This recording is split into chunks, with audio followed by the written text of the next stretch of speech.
Bueno, buenas noches, ¿cómo andan?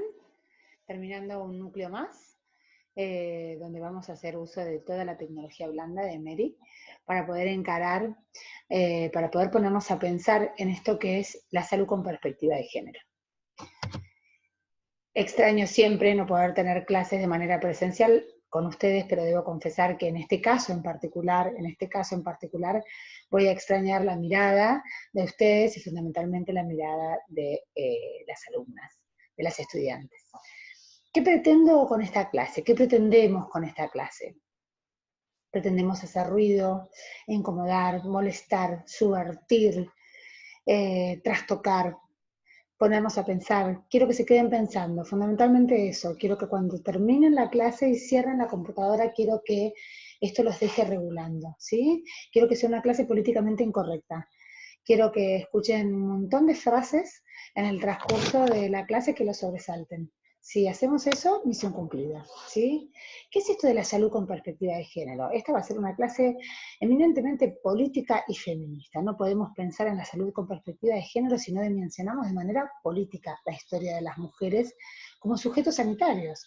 Porque las mujeres somos nuevas en todo, eso está claro, ¿sí? Los hombres nos llevan siglos de ventaja en la educación en términos generales, siglos de ventaja en la educación universitaria, y también nos llevan siglos de ventaja como sujetos sanitarios. Digo, las mujeres no hemos sido sujetos a los cuales hubiese que prestarles atención más allá de su función reproductiva. Recién, a partir de que logramos separarnos de nuestra función reproductiva casi como constitutiva de nuestro ser sujetos en esta tierra, fue que la medicina empezó a pensarnos, empezó a ver qué había más allá del útero, qué había más allá de esto. Y por eso quiero empezar la clase con una anécdota personal que me sigue conmoviendo cada vez que la cuento. Estaría recién recibida o a lo mejor estaba en la residencia, no me acuerdo bien, pero fue la primera vez que escuché en consulta decir a una paciente, cuando la estaba interrogando acerca de sus antecedentes quirúrgicos, decirme con un tono particular: sí, doctora, tengo antecedentes, yo estoy vaciada, ¿vio?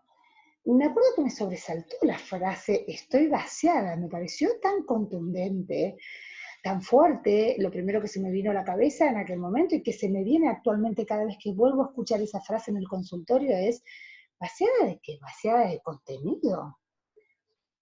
¿Por qué una mujer que no tiene la vesícula no dice que está vaciada? Por supuesto que esta mujer estaba haciendo referencia, me imagino que esta frase la habrán escuchado más de una vez, a que tenía como antecedente quirúrgico una histerectomía, ¿sí? O sea, no tenía útero.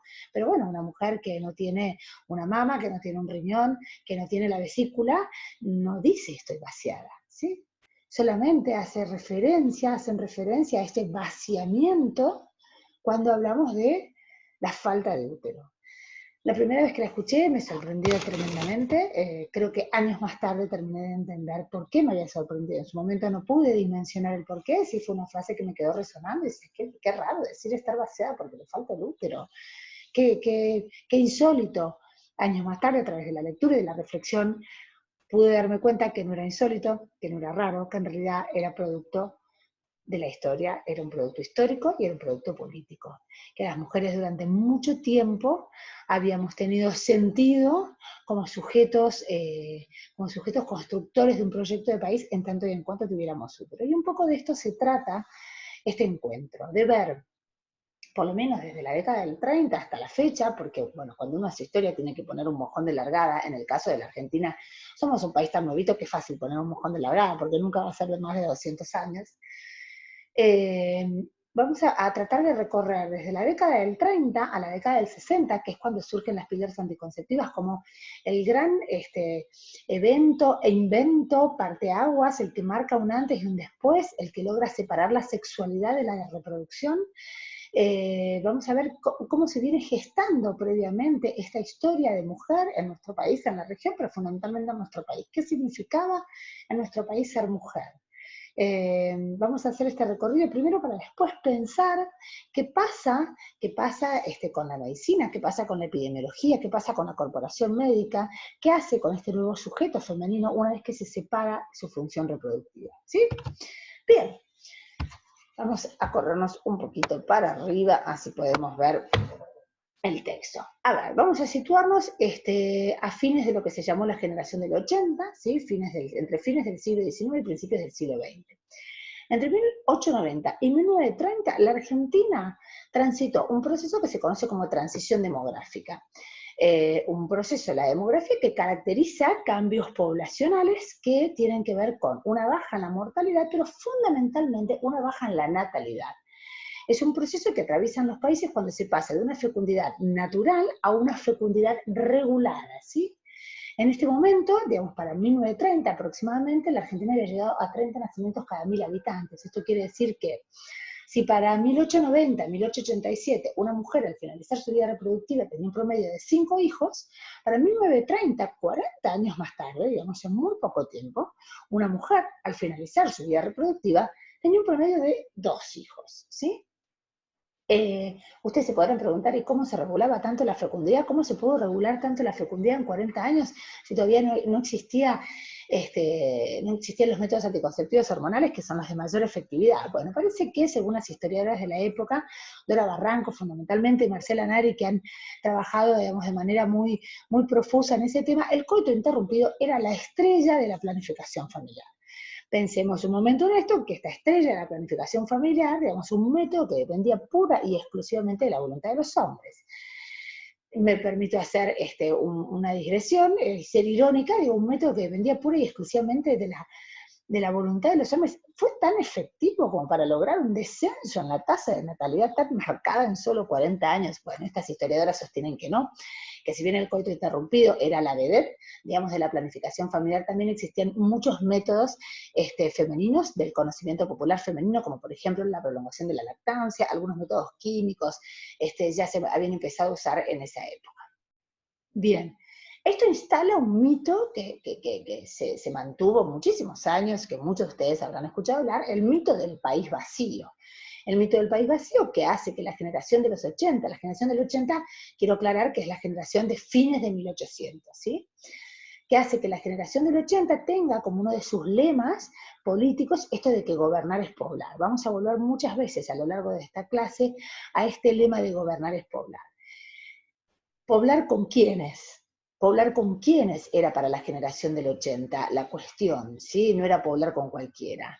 No era poblar con criollos particularmente, no era poblar con pueblos originarios, no era poblar con descendientes indígenas, sino que era poblar con blancos, ¿sí? Ya para ese momento se establece una especie de discurso aristocratizante donde lo mejor que le puede pasar al país son los flujos migratorios, pero de nuevo, migratorios no de cualquier lado, migratorios europeos, ¿sí? Poblar con raza blanca. Hay un escritor que es Alejandro Grimson, que creo que está como asesor en algún área del gobierno, que tiene un libro muy interesante que se llama Lo que no entra en el crisol. Todos nosotros escuchamos en la escuela primaria que somos un crisol de razas. Ahora, lo que nos cuentan de ese crisol es solamente un crisol compuesto por un montón de razas blancas europeas. Nunca nos hablan de los pueblos originarios. Entonces, volvemos al relato. 1930, descenso marcado de la tasa de fecundidad. Argentina transita lo que se conoce como el periodo de transición demográfica. Baja marcadamente la natalidad. Aparece esto de el país vacío, ¿sí? No hay posibilidad, hasta 1930, esto vamos a ver que se va modificando a lo largo del siglo XX, hasta 1930 estamos todavía en Primera Guerra, ¿sí? El desarrollo de los países estaba directamente vinculado, ¿sí?, al desarrollo poblacional. Después vamos a ver que esta misma relación se invierte.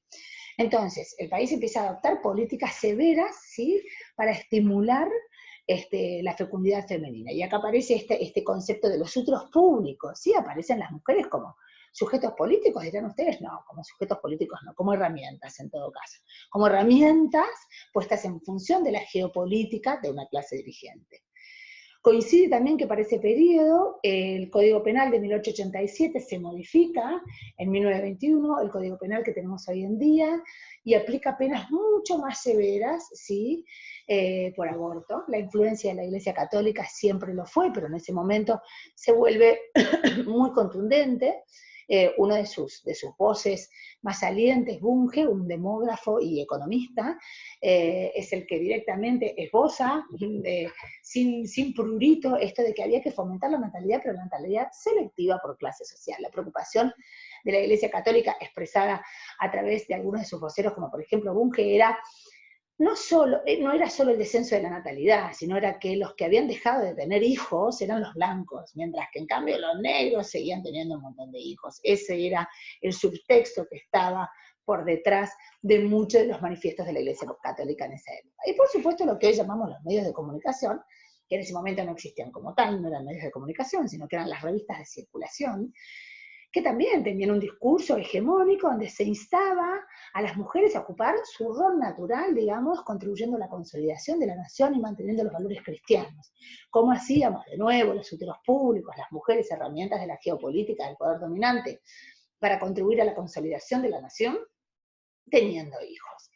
Se empieza a entender un poco el porqué de esta mujer diciendo hoy, pleno siglo XXI, doctora, estoy vaciada, ¿sí? Para hacer referencia a que le falta un solo órgano, ¿sí? El órgano de la procreación. Bien, ¿qué hace la corporación médica con esto? Por supuesto que se hace eco, ¿sí? Se hace eco, difunde este modelo, se acopla a este modelo de que gobernar es poblar, lo hace, por supuesto, desde su disciplina, lo que hace es tecnifica este discurso, ¿sí? Esta década, la década de 1930, es la década de la maternología y de la puericultura, donde aparece la medicina a enseñarnos a las mujeres cómo es esto de parir y cómo es esto de criar a nuestros hijos. La corporación médica, el modelo médico hegemónico, se expande y empieza a invadir una serie de áreas que eran, digamos, patrimonio del saber popular femenino. Años más tarde, en 1950, personajes como la más de la obstetricia francesa se iban a hacer cargo de esto y son los que dicen, no sé si recuerdan algo de primer año, cuando en su momento vimos a Michelle Oden y a su contracara espantosa, que era la más, la obstetricia tradicional francesa, que sostenía, basándose en este discurso de la maternología y la puericultura, que a las mujeres había que enseñarles a parir de la misma manera que había que enseñarles a usarle los cuchillos o a hablar cuando llegaban a la escuela primaria. ¿Sí? Entonces tenemos todo un poder político hegemónico dominante que dice que hay que poblar el país, que no hay que poblarlo de cualquier gente, que hay que poblarlo con la raza blanca. Los primeros, paradójicamente, para este momento piensen que ya habíamos recibido los primeros flujos migratorios europeos, que generan un efecto paradójico. ¿Por qué? Porque su llegada, ¿sí?, genera un crecimiento poblacional en términos absolutos, numéricos. Pero por otro lado, ¿qué hacen estos europeos de manera inconsciente? Traen, ¿sí?, los modelos reproductivos de Europa que había ya empezado la transición demográfica. O sea, los mismos que van a ser responsables de esta transición demográfica con el descenso de la natalidad, al llegar son responsables de un aumento de la población, ¿sí? Bien, 1930, nos metemos en 1940. Antes de meternos con el peronismo, vamos a meternos en uno de los tantísimos hechos que describe Karina Felitti, una de las historiadoras que ustedes tienen para este capítulo, que realmente es un deleite leerla.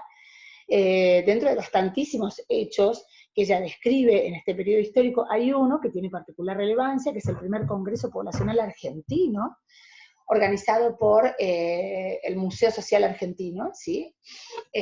Bueno, donde se establece esto, ¿no? Una serie de condiciones, ¿sí?, que se tiene que dar en la Argentina para que, digamos, para que el desarrollo productivo del país se pueda llevar a cabo. Es fundamental poblar siempre, ¿no?, digamos, con aquellos socialmente aceptables y deseables.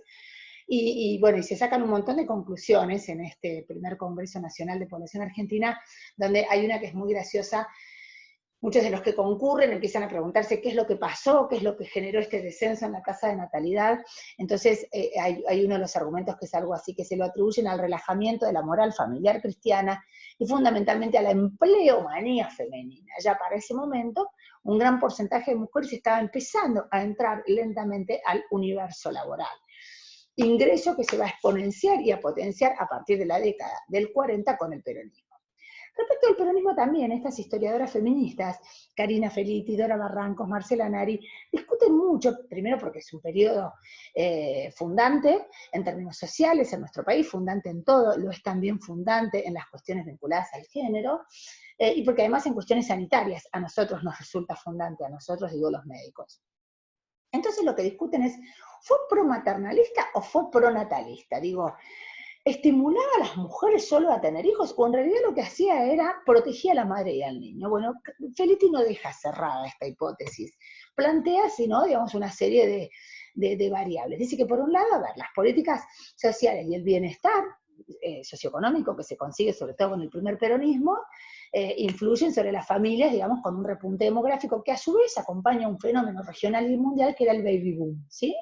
Que es, digamos, esta especie de locura por tener niños posterior a la Primera Guerra Mundial. Esta foto que aparece acá es una foto de mala calidad, pero en realidad son las reinas del trabajo, ¿no? Digo, este folclore de las reinas del trabajo que se instala con el peronismo, uno hoy podría preguntarse, ¿qué hacía? ¿Reivindicaba la figura de la mujer en un ámbito que hasta ese momento le era ajeno como el trabajo? ¿O en realidad lo que hacía era exacerbaba y remarcaba ciertos estereotipos femeninos? No lo sabemos, lo dejo librado a que lo debatan, ¿sí? Por otro lado, se preguntan si en realidad el hecho de desarrollar grandes instituciones estatales destinadas al cuidado de la madre y el niño no tendrían a liberar a las mujeres de estas funciones históricamente y socialmente, digamos, adjudicadas como naturales, y liberarla para poder, digamos, quedar con ciertas libertades para transitar otros ámbitos, como por ejemplo el de la política. Nada, interesante respecto del peronismo, no solo el ingreso de las mujeres a la vida pública, a la vida laboral, a la vida política, por supuesto, sino sobre todo una de las intervenciones que hace un joven Carrillo en ese congreso de 1940 que les conté como uno de los hechos fundantes, en términos de demografía y de políticas poblacionales en la Argentina, porque ¿cuál es la cuña que va a meter el peronismo al respecto? Hasta este momento, dijimos desde la generación del 80, veníamos avanzando con el lema y con el dogma de que gobernar es poblar. Y el subtexto que estaba debajo de gobernar es poblar es poblemos con raza blanca, ¿sí? Lo que va a instalar el peronismo va a subvertir estos criterios históricos, tratando de tomar aptos y deseables aquellos que la mirada eugenésica aristocratizante consideraba no aptos o indeseables. Yo lo pongo en términos de preguntas, ¿sí? Uno se podría preguntar si un Carrillo instalando hospitales a lo largo de toda la geografía de la República Argentina, de excelente calidad, todos preciosos, ¿no? Saben, no sé si han visto el documental de Carrillo, digo que su mujer elegía las mejores cortinas, los mejores acolchados, todo tenía que ser de excelente calidad. Hay algunas teorías que apuntan a que esto tenía que ver con mejorar, ¿sí?, la salud pública de estos grupos poblacionales olvidados, para así en algún punto fomentar el crecimiento demográfico y efectivamente cumplir con esta premisa de que gobernar es poblar, pero poblar con los nuestros. Nada, es una pregunta que queda instalada, ¿sí? Y así mientras tanto seguimos transitando la década del 40 y del 50. Y es en el transcurso entre la década del 40 y del 50 donde se invierte este concepto que estaba instalado a principios de siglo, ¿no? A principios de siglo nosotros dijimos que los países más poblados eran los países que más se desarrollaban. Por esto en la Argentina se había instalado gobernar es poblar. Traigamos un montón de europeos y nos va a ir bárbaro. Bien, a partir de 1950 aproximadamente, esto que se conoce como la teoría malthusiana, ¿sí?, da la bandera larga, digamos, el puntapié inicial para empezar a hablar justamente de una premisa inversa, donde lo que aparece es que el desarrollo descontrolado, ¿sí?, de países, sobre todo países del capitalismo periférico, ojo, no cualquiera, África subsahariana, América, Asia, el desarrollo descontrolado y el crecimiento poblacional descontrolado podía hacer que en un momento se acabara la comida, básicamente no alcanzara para todos y nos empezáramos a morir. Entonces, después de la Segunda Guerra, fíjense el cambio de paradigma entre la primera y la segunda, se coloca nuevamente en escena la relación entre desarrollo y natalidad, pero a la inversa, ¿sí? Se construye el ideario de un tercer mundo con conductas irracionales que se reproducen como conejos, sería, ¿sí? Esta irracionalidad, en muchos de los discursos académicos, se le adjudica a esta naturaleza femenina descontrolada, tan irracional, tan poco proclive a pensar y a tomar conductas razonadas. se organiza en Estados Unidos más o menos para esa misma época, el primer movimiento de planificación familiar, una organización que hoy hasta la fecha es un actor social muy presente en los debates sobre el aborto en los países donde todavía el aborto no es legal, que es la International Planned Parenthood Federation, ¿sí? La Organización Internacional para la Planificación Familiar.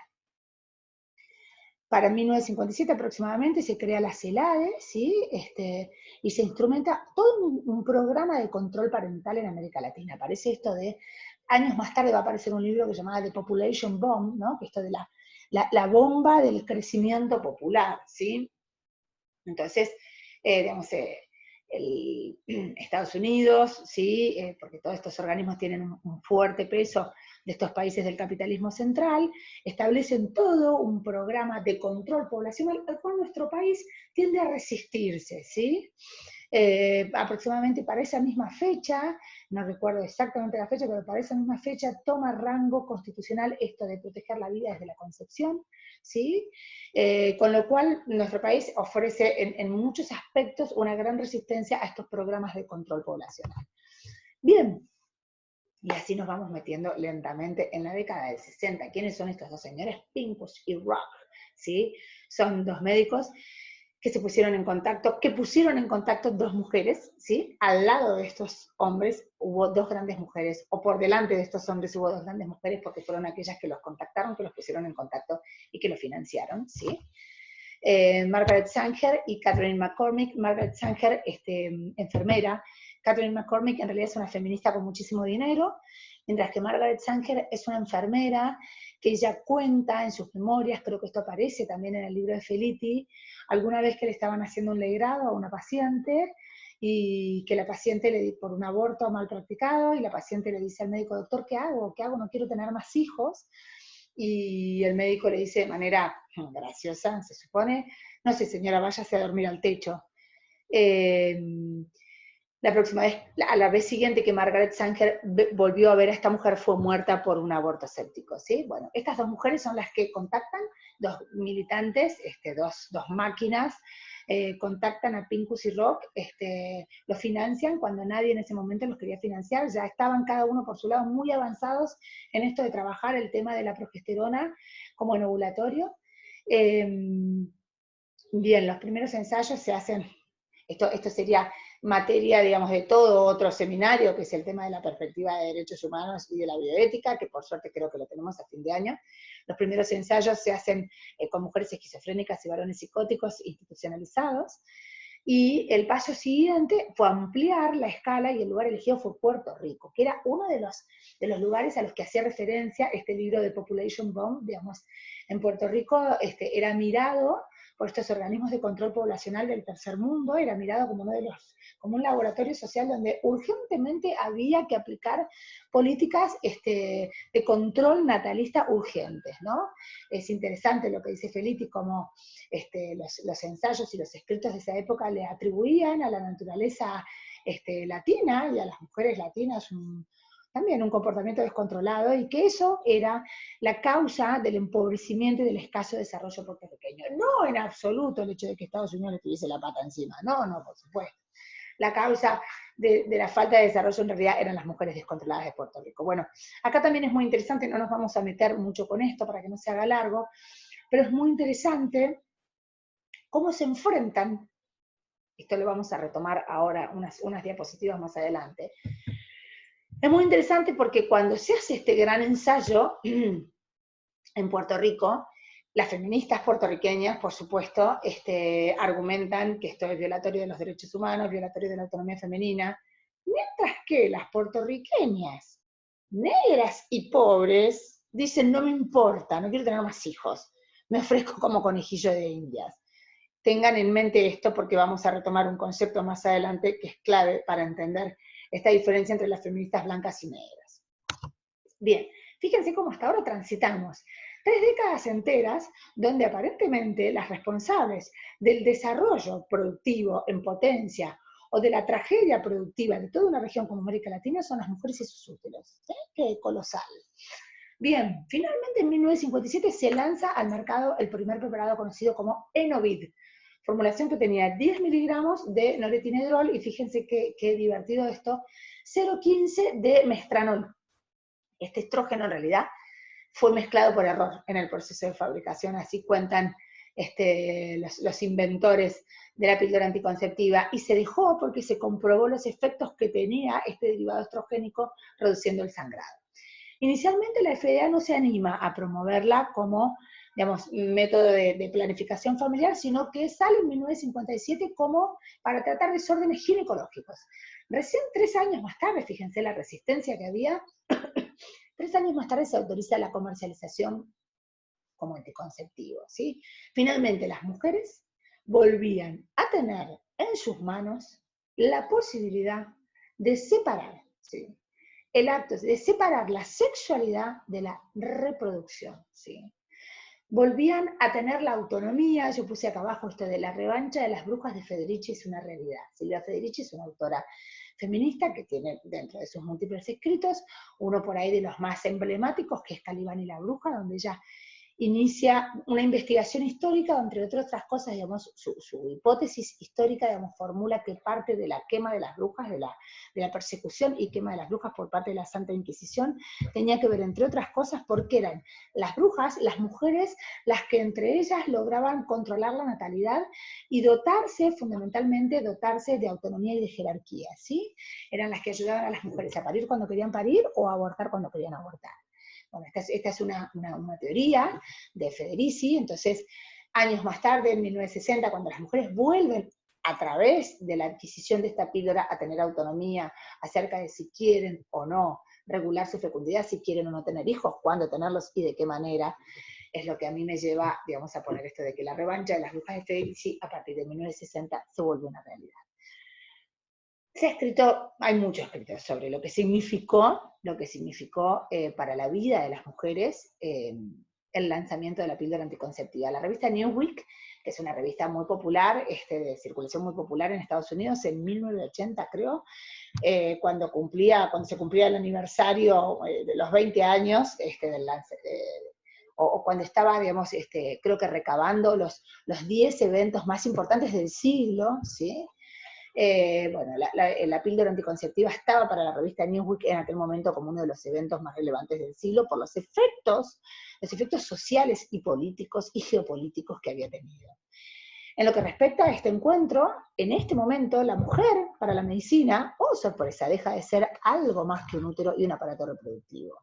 Pasa a ser un sujeto autónomo que tiene otros órganos, ¿sí?, que tiene otra autonomía, que tiene otra capacidad de decisión, y hay que ver qué hace la medicina con eso, ¿sí?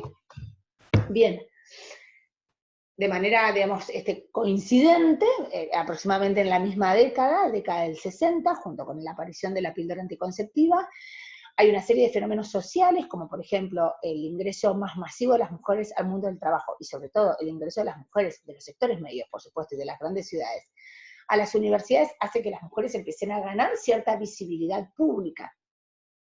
Aparecen ciertas cuestiones sociales y culturales, ciertos dogmas sociales que empiezan a caerse propios de la época. Si pensemos, 1960, la cantidad de eventos revolucionarios que hay en Europa y América. Como por ejemplo la virginidad antes del matrimonio deja de ser un imponderable de la sexualidad femenina, otra vez, especialmente en los sectores medios de las grandes ciudades. Se reedita la idea de familia, se pasa de la idea de una familia numerosa a una familia nuclear, una familia de 3 o 4 miembros a lo sumo. Y por supuesto, junto con esto se reactualizan entonces los fantasmas de principios de siglo de que el país nos iba a quedar vacío. Y que si teníamos un país vacío, otra vez iba a ser un país con bajo desarrollo productivo, ¿sí? O que peor, iba a quedar poblado por sectores social y culturalmente inferiores, tremendo. Nuevamente, las responsables del desarrollo o no del país eran las mujeres. En este caso, no sus úteros, sino su autonomía, ¿sí? Esta autonomía conseguida a través de un método anticonceptivo que dependía pura y exclusivamente de las mujeres, no como había sido previamente el coito interrumpido o el preservativo, que eran los métodos previos, que en este caso dependía pura y exclusivamente de la voluntad de las mujeres. Para el poder dominante vuelve a ser un peligro potencial, porque estas mismas mujeres, con su relajamiento, su pérdida de valores cristianos y su empleomanía, como decían en el Congreso de 1940, podían ser las responsables de un déficit, de un escaso desarrollo productivo. Nuevamente, no ser un país con una matriz productiva no desarrollada, productores de materia prima del capitalismo periférico, no, las mujeres como grandes responsables del desarrollo del país. Otra vez, volvemos a esa anécdota del principio, ¿sí? Cada vez cobra más sentido el peso y el dramatismo con el que mujeres de una determinada edad y de una determinada clase social, aún hoy siguen diciendo en el consultorio, doctora, estoy vaciada. Bien, ¿cuál era el desafío entonces a partir de esta década donde, les repito, se instala, digamos, la mujer en la vida pública y sobre todo aparece este método anticonceptivo que depende de la voluntad femenina? Pasar de una visión de regulación de la natalidad como instrumento de geopolítica a una que en realidad tuviese una perspectiva de derechos humanos, ¿sí? Entonces, por supuesto, empiezan a tensionar las libertades individuales y la autonomía personal con los deberes ciudadanos y la noción de bien público. Bien, esto genera un conflicto de paradigmas, un conflicto ideológico que hace del cuerpo de las mujeres su campo de batalla, ¿sí? Bien, bueno, como les decía, para 1960, 1961, Sherin, fíjense, un año más tarde, nada, empieza a producir y comercializar, acá se llamó Anoblar, lo que fue el Enovid inicialmente en Estados Unidos, acá fue Anoblar. Los anticonceptivos orales empezaron a competir con el método que hasta ese momento era el más popular, que era el coito interrumpido, y esto que les decía, imagínense, al interior de la relación sexual, de golpe se equiparan, ¿sí?, los componentes de esta relación sexual. Lo que antes dependía pura y exclusivamente de la voluntad masculina, se equilibra, ¿sí?, y pasa a depender de la voluntad de cualquiera de los integrantes de esa relación sexual. La decisión autónoma femenina entonces aparece como una variable fundamental en la planificación familiar. Ya no es el hombre el que planifica, ¿sí?, y la mujer la que lo hace escondida, como dice Karina Felitti en el patio del conventillo mientras lava la ropa pasándose algún secreto casero, sino que ahora lo hace de manera autónoma y consciente. Aparece entonces, que es gracioso decirlo, ¿no? Digamos, aparece para la corporación médica, para la salud pública, un actor novedoso, la mujer. La mujer tomando decisiones sobre su propio cuerpo, tomando decisiones sobre su propia familia y sobre su propia reproducción. Aparece acaso Giva, que va a ser un actor social de mucho peso, es la Sociedad de Ginecología y no sé qué más de la Ciudad de Buenos Aires, fue durante muchísimo tiempo una de las sociedades científicas más autorizadas, o por lo menos más escuchadas, con capacidad de poner en agenda ciertos temas vinculados a la salud femenina, donde, si bien existieron voces disidentes que se pusieron del lado de las mujeres durante mucho tiempo, Sojiva fue muy conservadora, y se llegaron a decir cosas como que, por ejemplo, impedir la ovulación es negar la feminización de la mujer, porque lo más femenino que tiene una mujer es ovular, ¿sí? Imagínense cómo esto va haciendo mella en el cuerpo de las mujeres, ¿sí? Cuando el discurso imperante, cuando hay que ir contra ese discurso, ¿sí?, digamos, para conseguir cierta autonomía en la planificación de tu propia familia, hay que ir contra este discurso que dice que si no ovulás casi no sos mujer. Bien, seguimos avanzando y nos metemos ya en el tercer peronismo, ¿sí?, donde estas mujeres que habían adquirido un montón de autonomía y esta planificación familiar que permitía proyectos de vida, proyectos profesionales, proyectos laborales, más allá de la reproducción, como dice Karina Felitti, pasa al banquillo, la planificación familiar pasa al banquillo con el tercer peronismo. Donde se vuelve a instalar muy fuerte la cuestión demográfica, muy fuerte la cuestión demográfica, aparecen teorías delirantes, léanlo por favor, lean el libro de Felitti, es maravilloso. Algo así como que dice que había una teoría conspirativa que quería reducir la natalidad a punto tal de que nosotros llegáramos a ser, no sé, menos de 13 millones de habitantes, Brasil más de 50 millones de habitantes, entonces Brasil nos invadía. O sea que ahora directamente la píldora anticonceptiva aparecía como una herramienta del archienemigo, y las mujeres que quisieran usarla también, ¿sí? De hecho, en el plan trienal, con Cámpora en la presidencia, se señala esto, la necesidad de aumentar la población por medio de un incremento de la tasa de fecundidad, como sea, ¿sí? Los programas de natalidad en esta época, se consideraba, perdón, que los programas de natalidad en esta época directamente atentaban contra las posibilidades de desarrollo del país.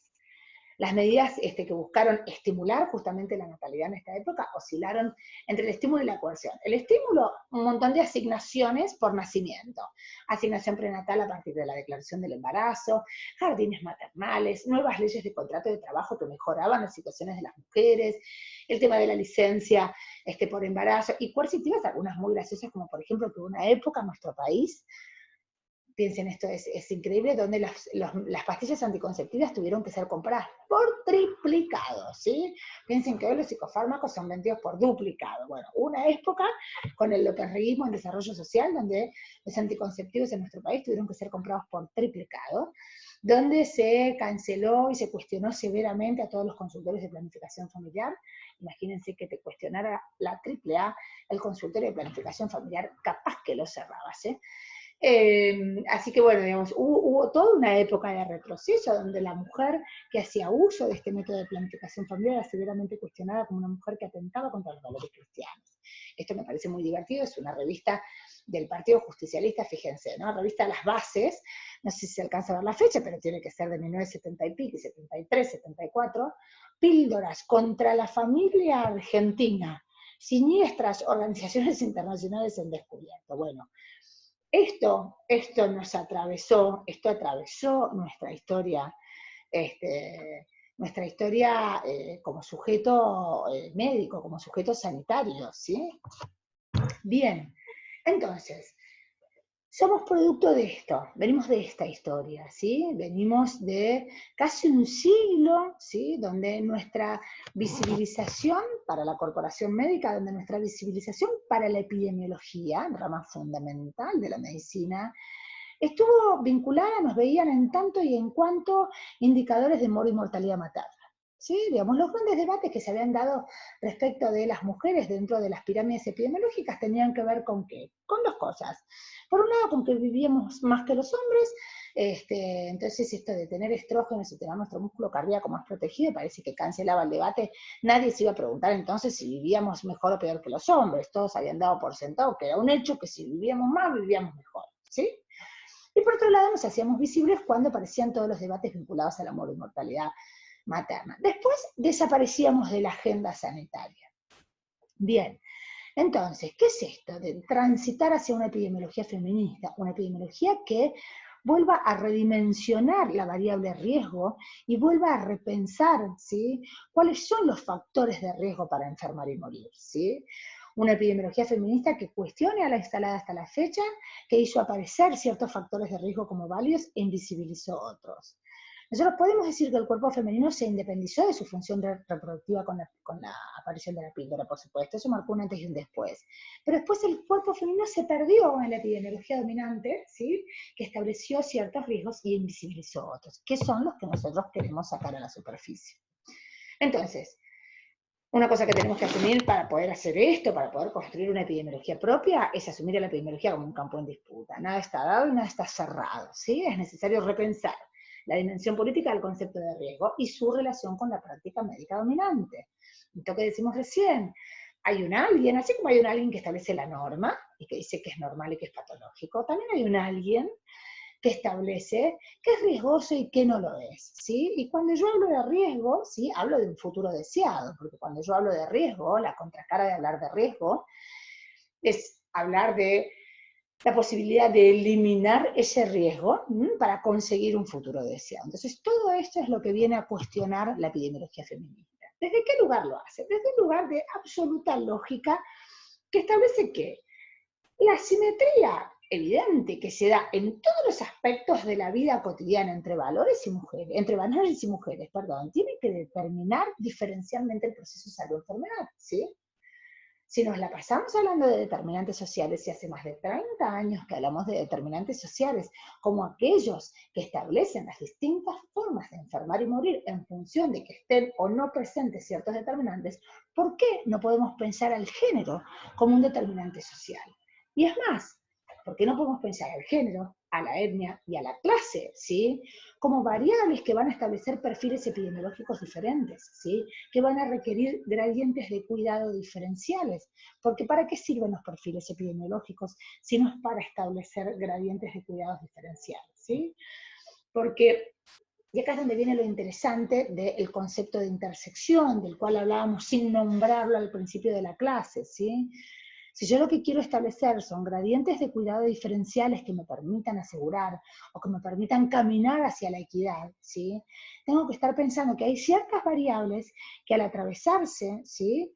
al atravesarse y juntarse, establecen un perfil epidemiológico de mayor riesgo, ¿sí? Y que cuando se dan esas variables, ¿sí? Tengo que actuar en términos sanitarios de manera diferenciada.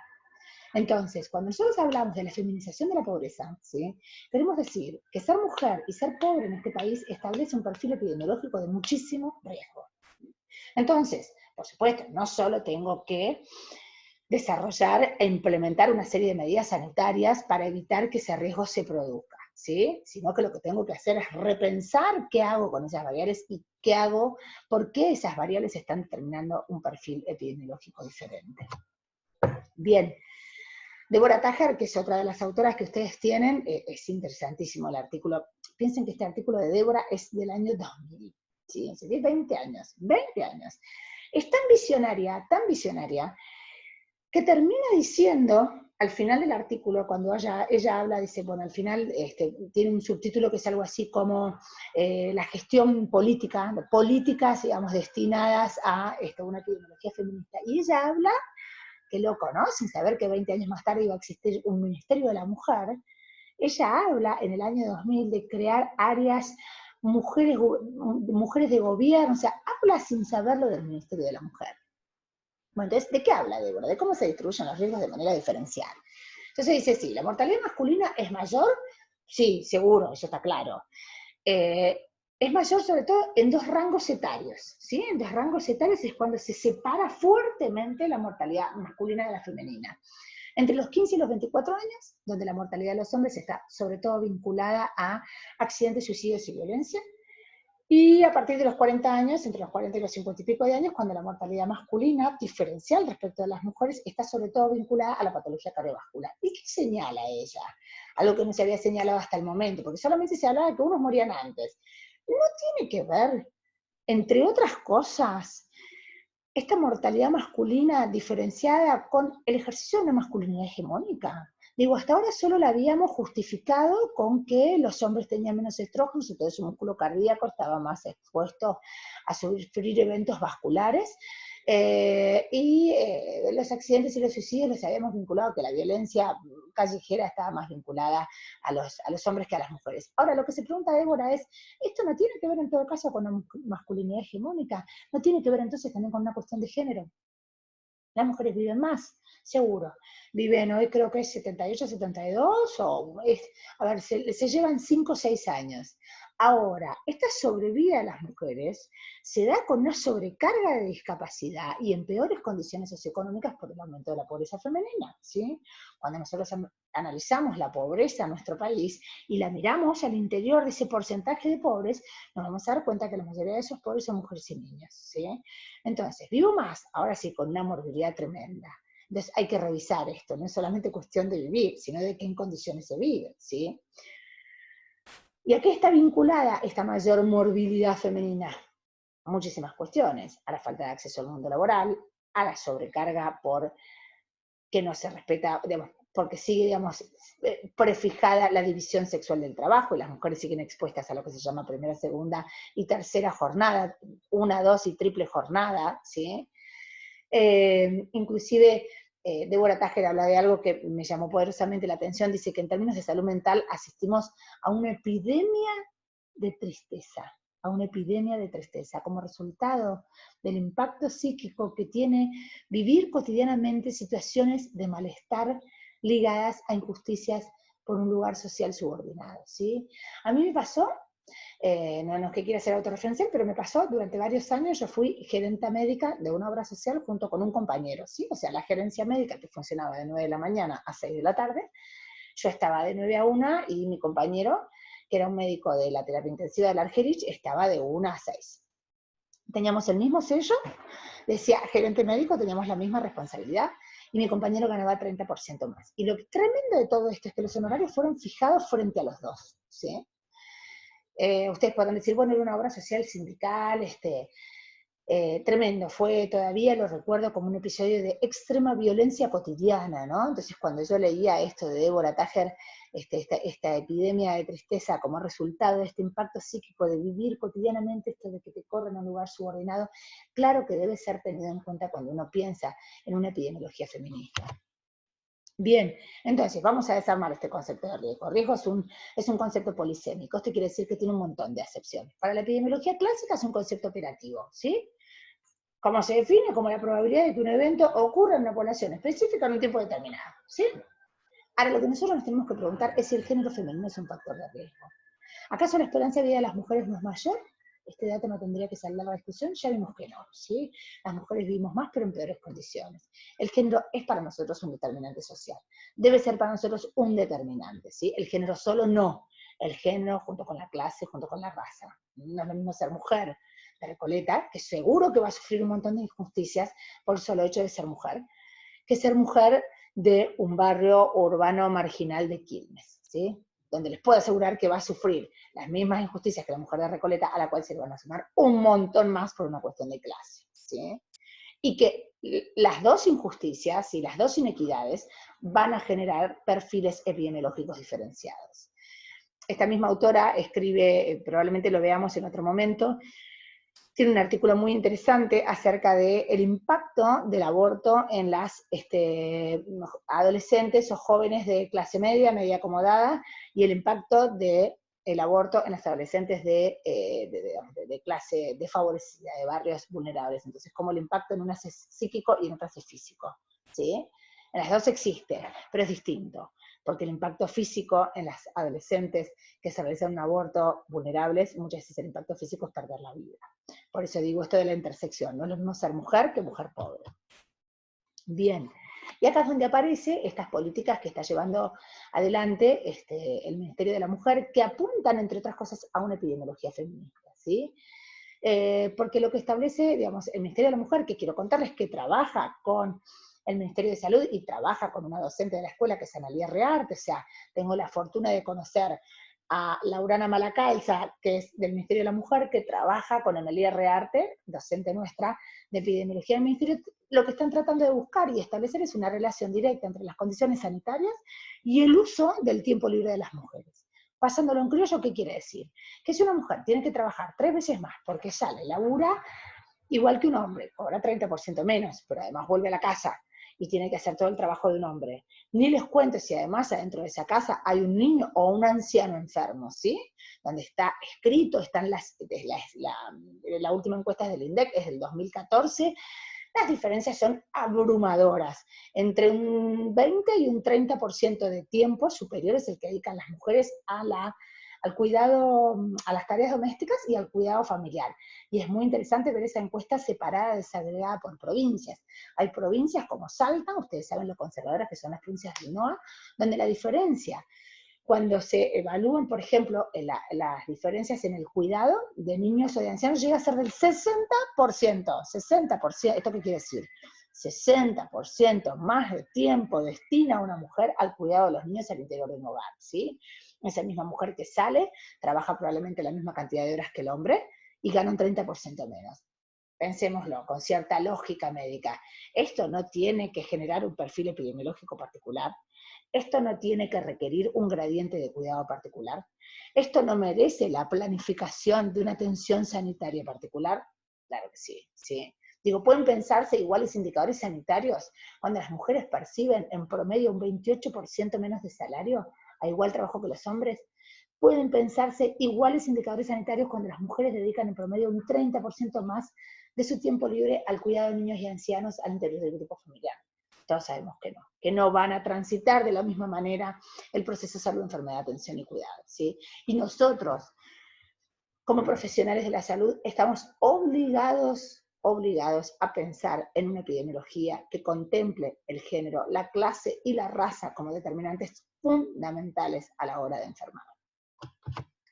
Bien, es clave incorporar la división sexual del trabajo como lente para volver a pensar la salud, porque nos revela esto, ¿no? Volvemos a 1930, nos revela la naturalización de las tareas de cuidado como atributos femeninos que no hacen otra cosa más que invisibilizar la explotación de las mujeres a través de tecnologías reproductivas para la producción de fuerza de trabajo, ¿sí? Con la entrada masiva de las mujeres al mundo del trabajo se da lo que se conoce como doble o triple jornada, esto que decimos, o sea, claramente Después nos asombramos cuando en el consultorio, por ejemplo, aparecen, y la epidemiología de manera absolutamente deshistorizada y descontextualizada tiende a ponerte en los libros de texto, por ejemplo, que los trastornos funcionales del tubo digestivo, los que quieran, la dispepsia, el colon irritable, están con una relación 7-3 mayor en las mujeres que en los hombres. No nos vamos a poner a pensar nunca por qué. Se lo vamos a seguir atribuyendo a cuestiones naturales. Vamos a seguir pensando como en 1930. No podemos pensar, digo, aunque sea como hipótesis de trabajo, que a lo mejor estos trastornos funcionales del tubo digestivo, que todos tendemos a decir de manera peyorativa dentro del consultorio, bueno, debe ser porque estás nerviosa. Y si pensamos que están asociados a esta doble o triple jornada, y si pensamos que están asociados a esta epidemiología de la tristeza, a esta epidemia de la tristeza, como señala Deborah Tager, ¿no es una manera, por lo menos un poco más consciente de estudiar la epidemiología? Esto que llaman amor es trabajo no pago. Creo que esta frase también le corresponde a Silvia Federici, y no hay que olvidársela nunca. No es amor, es trabajo no pago, es explotación, ¿sí? Es exponer a las mujeres a peores condiciones de vida, es exponer a las mujeres a enfermar, ¿sí? Y a transitar su vida adulta con una morbilidad diferencial a la de los hombres. Respecto al estado de salud, entonces, esto que decimos, vivir más no quiere decir necesariamente vivir mejor, por el contrario. Hay, por supuesto, hay un rango etario, ¿no? Donde hay causas evitables de enfermedad y muerte que son diferentes en mujeres y en hombres. No hay que olvidarse, ¿sí? Que en la etapa reproductiva de las mujeres, ¿sí? Hay una mortalidad evitable, fuertemente evitable, que es todo lo asociado a mortalidad por embarazo y parto, que también está a su vez muy vinculado, ¿sí? Con este paradigma de la invisibilización femenina, ¿sí? Y también está muy vinculado, si piensan, con esta historia que traemos de estas últimas 6 décadas, ¿sí? Entonces, la pobreza afecta desproporcionadamente a la salud y supervivencia de las mujeres. Otra vez nombramos el concepto de interseccionalidad. ¿Qué es puntualmente la interseccionalidad? Antes de meternos a la definición, la interseccionalidad es algo que deberíamos tener en cuenta todos los profesionales de la salud cada vez que estamos frente a un paciente, para arrancar, ¿sí? Cada vez que estamos frente a un paciente, tenemos que pensar que ese ser humano que está ahí está atravesado por múltiples circunstancias. Y volvemos al uso de las tecnologías blandas, volvemos a esto que decía Melito de asomarse al mundo de ese sujeto en ese espacio común construido. O sea, la interseccionalidad es un concepto que nos deberían enseñar desde el primer año. Yo lo aprendí de grande, lo aprendí en el posgrado. Espero que a ustedes les sirva como herramienta esto de pensar la interseccionalidad. Ese sujeto que está frente a nosotros está atravesado, ¿sí?, por una serie de variables que establecen patrones de opresión y de privilegio, ¿sí? En el caso de una mujer pobre, ¿no?, la interseccionalidad de la clase, del género y de la raza, ¿sí?, va a establecer un perfil epidemiológico diferencial al de un hombre blanco y socialmente acomodado. ¿Qué variables intervienen en la interseccionalidad? Género, clase, etnia, a veces hasta religión, ¿sí? En términos por ahí más académicos, la noción de interseccionalidad surgió en el marco de la tercera ola del movimiento feminista. Algún día vamos a hablar esto de los distintos movimientos feministas y de cómo se interpelan unos a otros. Las feministas se escriben mucho y se cuestionan un montón. ¿Qué pasó? ¿Por qué surge? Porque de pronto, ¿sí?, voces de chicanas, de negras, de asiáticas, de todas las subalternidades, ¿sí?, empezaron a señalar la pretensión de las feministas blancas de universalizar sus experiencias, ¿sí? Las negras le empezaron a decir a las feministas blancas, vos no me vas a venir a decir a mí qué es lo mejor, porque yo no solo soy mujer como vos, sino que además soy negra. Es muy, muy interesante, el feminismo negro es muy interesante, no es para ahora. Fue acuñado en 1989 por una académica afroestadounidense, especialista en estudios sobre racismo, para entender esto, el modo en el que múltiples formas de desigualdad se constelan en la trayectoria de vida de las mujeres. ¿En qué nos importa a nosotros? Generando patrones epidemiológicos diferenciales, que nosotros, como los conocemos, tenemos la obligación de pensarlos, ¿sí?, de pensarlos como diagnóstico y de actuar en consecuencia. ¿Por qué? ¿Por qué? Porque una de las variables que nosotros tenemos que tener en cuenta siempre en nuestra vida médica es, para pensar en las condiciones de salud de una población, es la accesibilidad, ¿sí? De la accesibilidad estamos hablando desde TIBU, desde el curso de ingreso. ¿Por qué? Porque la accesibilidad es una de las condiciones fundamentales para garantizar salud. Ahora, ¿qué pasa si yo les digo que la accesibilidad al sistema de salud no solamente estaba asociada a cuestiones geográficas y culturales, que es más o menos lo que sabemos hasta ahora, sino que también está en relación directa con las condiciones de género, clase y raza, ¿sí? ¿Qué pasa si yo les digo que una mujer pobre va a acceder a los centros sanitarios la más de las veces a consultar por sus hijos y casi nunca a consultar por ella misma, ¿sí? Mientras que una mujer de clase acomodada probablemente concurre a los centros sanitarios muchas más veces a consultar por cuestiones sanitarias personales, lo cual va a mejorar y va a impactar positivamente en sus condiciones de vida. Entonces, esta relación entre las condiciones de género, clase y raza van a generar entramados complejos que lo que van a hacer es reproducir, si no las vemos, van a seguir reproduciendo inequidades al interior del sistema sanitario. Y esto pasa en los centros de salud. Pasa en los centros de salud que las vecinas más socialmente o políticamente más correctas del barrio, ¿sí? Son las que más consultan, son las que más se cuidan, mientras que aquellas vecinas, hablemos de mujeres, aquellas vecinas políticamente más incorrectas, que probablemente sean las más marginales, las más vulnerables, las que tienen mayor situación de riesgo, son las que menos consultan. A esto me refiero cuando digo que las distintas variables de género, clase y raza determinan, entre otras cosas, ni más ni menos que la accesibilidad. Una de las variables fundamentales que al interior del equipo de salud tenemos que tener en cuenta. Si no los vemos, no podemos actuar. Entonces, visibilizarlos es el paso previo e ineludible para plantear una estrategia necesaria que habilite un acceso equitativo a los sistemas de salud.